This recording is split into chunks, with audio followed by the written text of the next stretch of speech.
So I recently got beat by a 17-year-old kid in a jiu-jitsu tournament 14-0. That's like Germany beating Brazil in the World Cup 7-1. I just lost all my Brazilian viewers. But then I immediately came back in the next 2 matches, winning by pretty big margins against people who are closer to my age. So it's not like I'm terrible at jiu-jitsu, but if I got beat that bad by this kid, what the hell happened? Is it because kids learn faster, or maybe they're just more athletic, or is it something else entirely? Well, to find out, I did a bunch of real scientific research, interviewed a real-life doctor. The numbers that all of us guys are interested in, which is our testosterone, right? And talked to several athletes. Do you want me to like blur your face? And I mean, if you can. were you ever on steroids when you were actively competing? Yes. Is it cheating?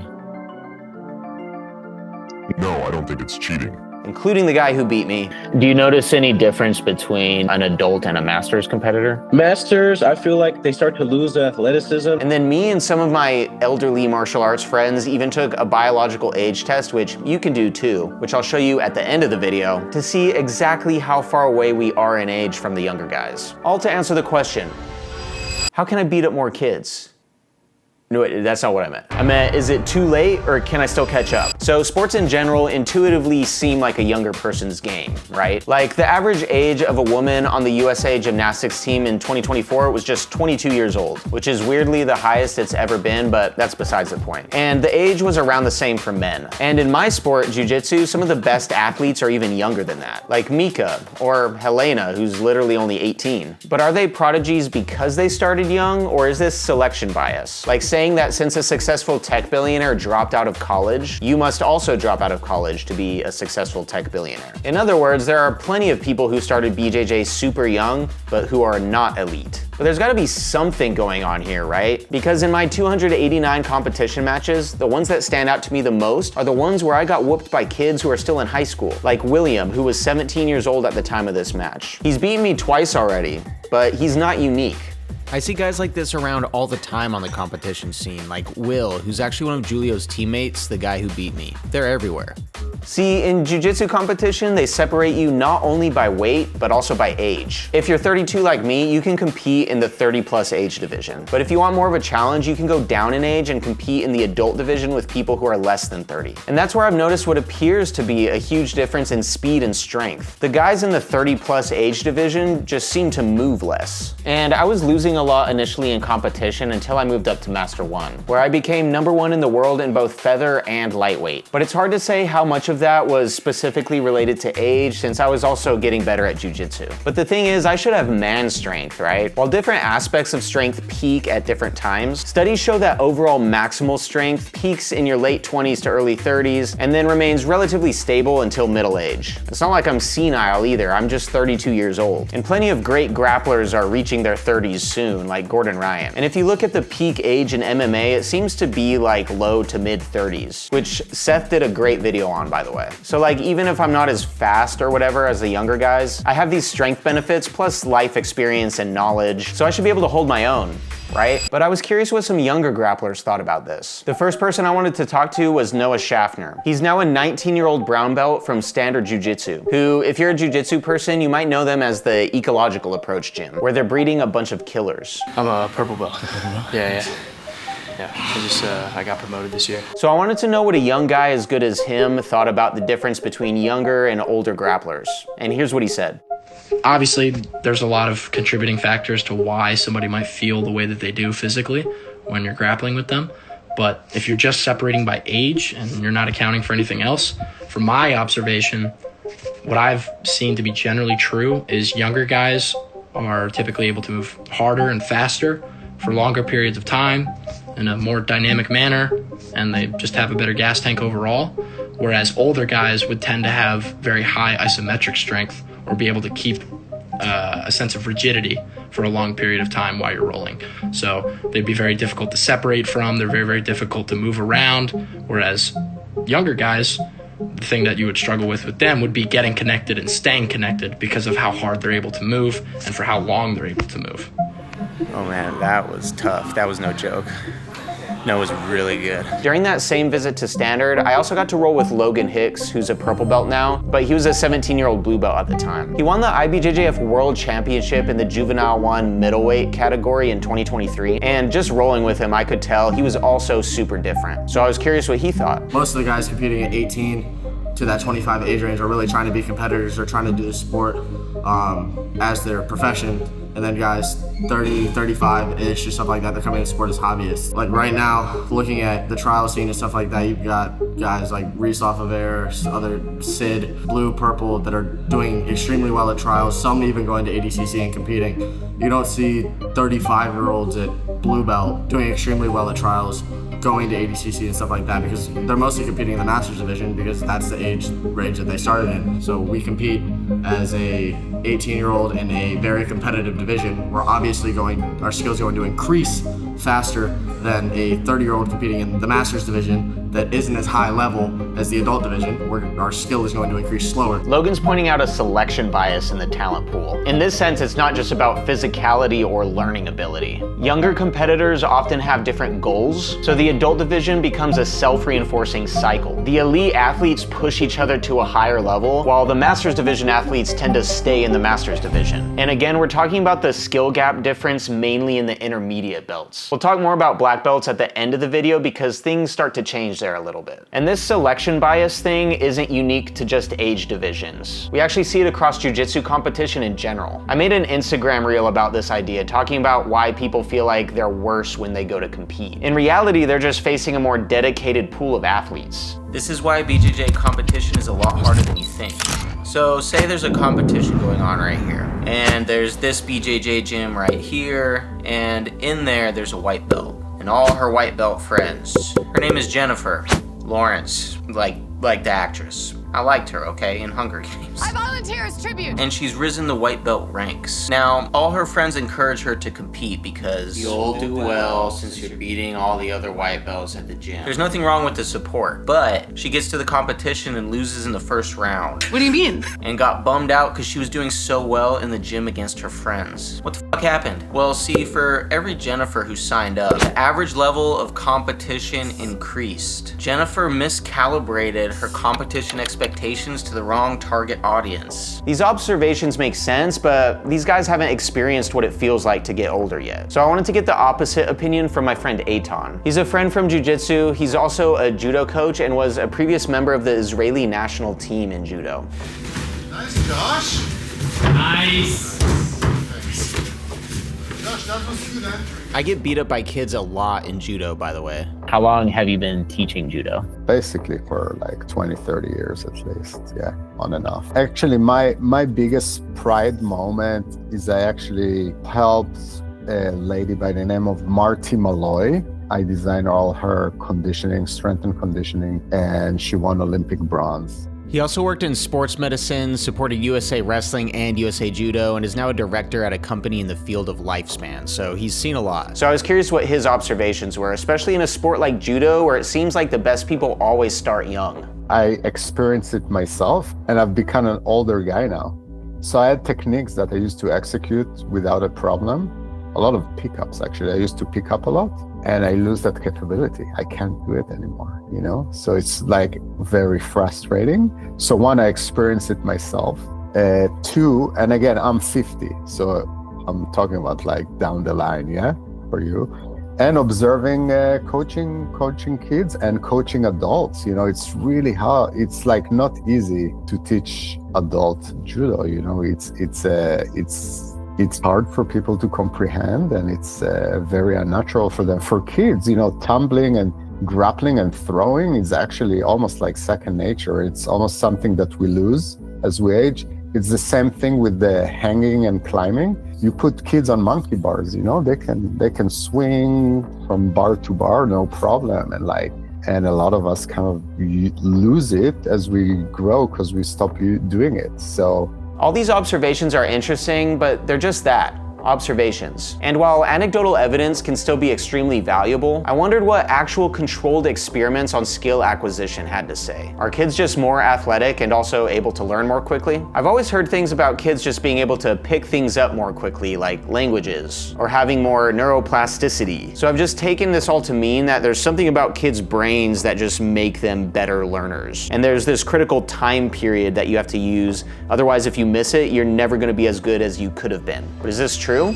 Real quick, I want to tell you about an awesome brand I've partnered with called Allwear. So back when I became a jiu-jitsu nomad to travel the world competing, one thing I did was create a super minimalist wardrobe so I could just live out of a single backpack. And I wish I had found Allwear during that time because they make their clothes in a way that fits my personality and preferences perfectly. They have simple, comfortable designs and colors and non-toxic, premium natural materials that are designed to last. I love these clothes and I think you will too. If you want to pick some up for yourself, you can use code JOSHBEAM for 20% off. All right, now back to the video. And there's this critical time period that you have to use. Otherwise, if you miss it, you're never gonna be as good as you could have been. But is this true? To investigate this, I focused on 3 skills that I've been working on lately: the backflip, the handstand, and the front splits. I managed to get my first ever 35-second handstand hold after just 2 weeks of training this year. And what I didn't realize was just how uncommon this is. Like, I started learning to walk on my hands when I was a kid. I stopped gymnastics after some short period of time, but I never like forgot how to do those things. So definitely on the handstands, not starting from zero whatsoever is what I'm trying to get at here. So I'm sure it'd be very different for like a office worker who's never done anything trying to get a handstand at this time, right? Yeah, you've already made so much more progress than so many people. Yeah. Crazy. And so yes. When you started the challenge though, like you could only hold what, 2-3 seconds? Like max, yeah. Yeah, I would have to immediately start walking on my hands or fall over, yeah. My ability to do this seemed to be very related to my previous ability of walking on my hands. But since we can't say that for certain, let's take my backflip, which is a more clear-cut example. I first learned how to do a backflip when I was a kid, but even though I haven't practiced it consistently throughout my life, I was still able to pick it back up pretty quickly. See, once you learn a skill like this at a young age, it seems to get built into you. People say things like, it's like riding a bike, even though performance degrades over time if it's not practiced. But this isn't just a saying, it's been tested in actual experiments. In one study, researchers trained monkeys and humans to learn some complex button pressing sequences. A whole 16 months later, they were given a mix of old and new button press sequences to learn, and they executed the old ones faster. But the craziest part? They didn't even realize they were repeating old sequences. The skill was just there. But maybe that's just memory-based, like learning your childhood phone number. But this next study is gonna blow your mind. A legendary amnesiac patient, HM, was given the task of tracing a star. But this was no simple task. He had to do this while only looking in a mirror, so everything was backwards. Each day that the researchers asked him to do this, he seemed to be getting better and better. But the most bizarre part of this whole thing is that he had absolutely no memory of ever having done it before. So at this point I was thinking, it's clear that if you learn something young, you can still pick it back up later, but I still hadn't answered the question of whether you can build new skills into you efficiently as you get older. But there's 2 important things that we need to look at in order to answer that. I'm just over a month into training my front splits, and while I've made significant progress, I've hit a plateau and still have a long ways to go. Not only is there some level of motor skill coordination involved, but a huge part of this is simply flexibility. What your body is able to do is very important in your ability to build skills. There's a lot of different studies on different areas of joint and muscle flexibility, but 2 main things stood out to me when looking into this. The first thing is flexibility just generally declines as we get older. And second, these differences in flexibility seem to be related to how we use our body throughout our life. Like how the limited range of motion in some of these soccer players' joints could explain an adaptive response of the muscles used in playing soccer. It makes sense, your body adapts to however you use it. So to stay flexible, you have to consistently practice flexibility. Like my friend Jordan. How long have you been actually able to do the splits? Since 11. So like 18 years. I'm so old. You need to stay consistent because your muscles will just be so stretched, and then you just need to keep them stretched. She'll pretty much always know what it feels like or felt like to get the splits years later, even if she hadn't practiced it. But if she doesn't keep her flexibility, she's just not gonna be able to do this skill anymore simply because of her physical limitations. And as a side note, the fact that she started the splits when she was a kid may have also had some additional benefits in her range of motion gain, but it's not out of the picture to get the splits later on in life, just like what I'm trying to do, even though kids are more flexible in general than adults. And flexibility isn't the only physical attribute that seems to decline with age. Muscle mass, hearing, metabolic rate, balance, aerobic capacity, bone density, reaction time, my will to live. These all decrease over time, but for different reasons and sometimes around different ages and at different rates, and differently for men and women. And another major thing that changes is hormones, like testosterone. The numbers that all of us guys are interested in, which is our testosterone, right? So the total is all the testosterone in the body. It's bound, the amount that is bound to proteins and that is not bound to proteins.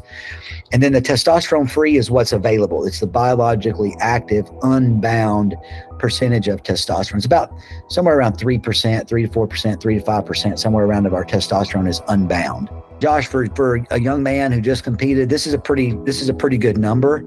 For most males in your age group, around 30 years of age, I mean, I'm seeing numbers in the 400 or 500 range. For the guys that are doing good, 200 to 300 if I'm seeing guys that are struggling. So I would say that at your age group and for your activity level, this is a very good and normal number. Luckily though, even with hormonal impacts, it's not as if you're destined to just remain unathletic for the rest of your life if you weren't training since you were a kid. But even with all the more natural things we can do to improve our physicality, like working out, eating healthier, getting enough sleep, some people turn to substances for help. For the last 80-something matches, I've been on steroids. If your levels are high and you're getting on testosterone, I think it is cheating.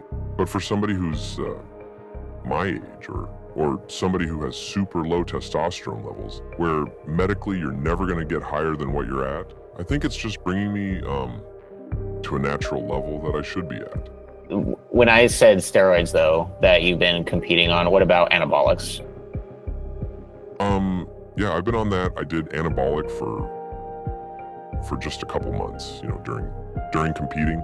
And I really didn't notice any difference because I was already on testosterone. I was just doing it more, just try to gain more strength in the gym, like as far as lifting goes.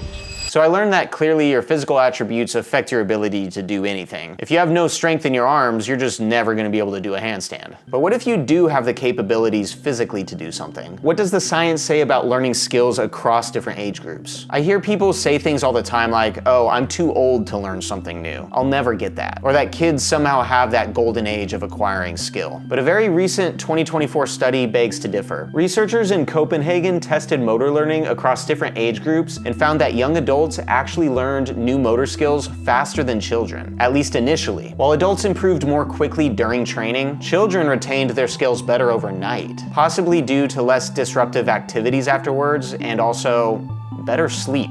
Okay, this is just one cherry-picked study, but I promise I read a bunch of other studies as well on this topic about things like implicit learning, post-training processes, neuroplasticity, and all kinds of other shit, which I'll link below. But for all of our sanity, mostly mine, I'm not gonna go into detail on all of those right now. Instead, I'll give you my conclusion. My interpretation is that while there may be differences in how we learn skills across age groups, and maybe in even which types of skills, we can all still learn just fine, at least in the majority of the age curve, assuming you're a relatively healthy person. But once you're on the extreme ends of the age spectrum or have any kind of developmental issues, that's when you might see more extreme impacts on your ability to learn. And I think this matches exactly what most of us think intuitively. By the way, for anyone out there who remembers their teachers telling them about learning styles like you're a visual learner, you're an auditory learner, you're a kinesthetic learner, stop saying that. Those don't exist. That's a myth that's been busted. So while it appears I can still get better physically and skill-wise, there's still a lingering issue. How do we actually explain why Julio did so much better than me? Well, the answer to that becomes a lot clearer once we just look at my lifespan versus Julio's. I was born in 1992, and when I was probably 5 or so, I remember my dad getting me into jiu-jitsu just a little bit, and I even did a competition. But I just stopped after that, and it would be until I was around 15 when I would pick it back up again for maybe a few months. months. Coincidentally, Julio was also born around this time, but he wouldn't start jiu-jitsu until he was 6 years old. And to put this in perspective, I was already 21 and almost done with my short stint in the army, picking up jiu-jitsu yet again for another few months. But I decided to focus on training Muay Thai for the next 7 years, while Julio stuck consistently with jiu-jitsu. And it wouldn't be until 2020 when I would put the gloves down and pick up the gi again. Now at this point, Julio was only around 13 years old. From a physicality perspective, I'm pretty certain that I would be able to beat him at pretty much any combat sport, even though I was just a jiu-jitsu white belt at the time. But the next 4 years of his development would be critical and show a lot of growth, both in the physical and skill domain, especially as he racked up a lot more competition wins. When we met for our match in 2025, he was no longer just a kid. He took his entire 11 years of experience and mixed that with fast-growing levels of speed and strength and met me on the mat for the first time. See, it's not necessarily that he just learns faster or has more athleticism, although those both could be true. It's just that he's been training consistently and intensely for 11 years. I've only been training for like 4 years, unless we add up some of the additional months that I trained throughout my life. Yeah, I didn't like it at first, actually. I was like 6 and I started training. I wanted to quit right away. My mom said, give it 3 months, and if you still want to quit, then we can do it. And then the 3 months happened and I started to like it. So I was like, I think I'm gonna keep doing this. And, it just went up from there, Some of the guys in adult, they're on steroids, or like, they're just way stronger than me. And I think I'm pretty strong. But I've definitely fought a few guys where I'm like, I'm having to exploit my speed against them because they're just way stronger than me. So I'm having to do everything faster. Like, I can't be as like loose and open as I like to be. I have to really slow down the match and do jiu-jitsu the right way to win because they're just too strong. Do you notice any difference between an adult and a masters competitor? Masters, I feel like they start to lose the athleticism. They start to slow down the game, make it a lot tighter. And adult, I feel like they're stronger than the masters. The adult competitors, they're more athletic, so they can make the matches look cooler, but there's really more going on. You just don't see it in the masters division. Did you have anything else you wanted to bring up or talk about or anything? Man, if you're a kid and you're watching this, keep training. Don't worry about what's going on at school. Don't worry about what's going on with your friends. Keep training. Right, too many good kids quit jiu-jitsu.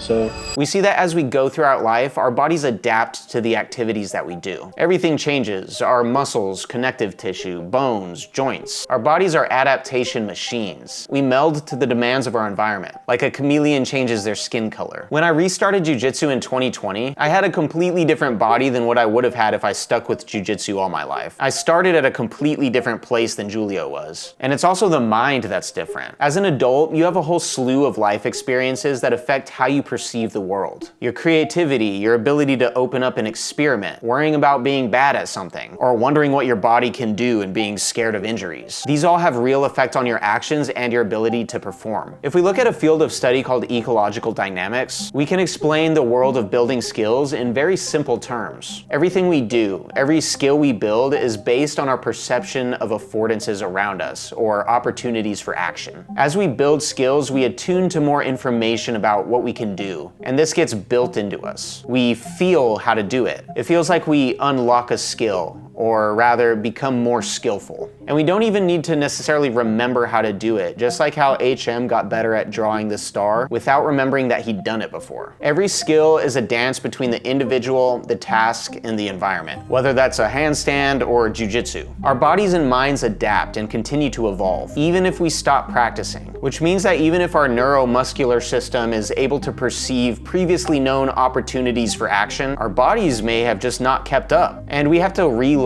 these skills in a way. Continuously, every single day. You literally weigh slightly different every day, and this has an effect on what you can do and how you do it. Now, one thing you may be wondering is why Julio and I are even in the same division if we have vastly different experience levels. Julio is extremely skilled, and that's just what you get if you sign up for the adult division. And honestly, I want the challenge and I'm grateful for it. But the answer to this division question is an artifact of the IBJJF requirements for belts. My friend Seth made a great video on various martial arts belt systems, which goes pretty in depth. But as far as jiu-jitsu specifically? The simple answer is that if you want to compete for one of the more well-known organizations, the IBJJF, you have to play by their rules, and they set time limits on age and belts. Julio wasn't even actually allowed to get his blue belt until he was 16 if he wanted to compete in IBJJF, or his purple belt until the year he turns 18, which he has now. And this is why he competed with me. Very few people get their black belts as teens. Mika is one of the classic examples, getting his at Julio's age, but he wasn't allowed to compete in IBJJF until a year after this. I wanted to try to visualize this idea of wide experience levels throughout divisions, and I came up with this. And this is all assuming that total training time roughly correlates to how skilled you are, which we all know isn't always true. Take Noah, for example. He's a brown belt and only just hit 4 years of training. But assuming this, for blue belts, younger ones will probably have been training on average a lot longer than older blue belts. So a master's blue belt will probably be less skilled. But this gets inverted as we move all the way up to black belts, where a young black belt will definitely have been training for a long time, but for a normal black belt, the average years trained probably looks more linear as you get older, since most black belts have just been training for a long time. And of course, things change if you're talking about a black belt who's been training for 50 years versus an 11-year black belt. I don't know at what age you're supposed to get coral and red belt, but you get the point. As you get older, your physical attributes decline, and the younger black belt is just gonna be able to beat you. Probably. I also did a quick poll on my Instagram, thank you for responding, and it was interesting to see that out of the people who are Masters Division athletes who have tried adult, a bit more than half said it was either different but doable or the same. I imagine the belt level of the respondents have an impact on this, but I'd love to see more data on this. So the answer to why Julio did so much better than me seems pretty clear. But I still had to know, how far apart in age are we really? Well, there's this thing called biological age, which refers more to somebody's physiological function as opposed to your chronological age, which is just a measurement of how long you've been around. So I've been alive for 32 years, but technically I could have the physiological function of a 20-year-old or a 60-year-old. So I turned to Brian Johnson, the man who's trying to live forever, who made a YouTube video about how you can test your biological age for $0. And I have $0. So that's what I'm gonna do. Now, it's not the most accurate thing ever, but it's an interesting starting point. You basically do some physical fitness tests and measure that against what the average of an age group might score, which was measured in these different studies. And then you get your biological age based on that. The first of 6 tests is push-ups. It's 37 degrees outside. The most push-ups I've ever done was, I think, 68 in the Army. That dude is so cold, bro. I really don't want to do this at all.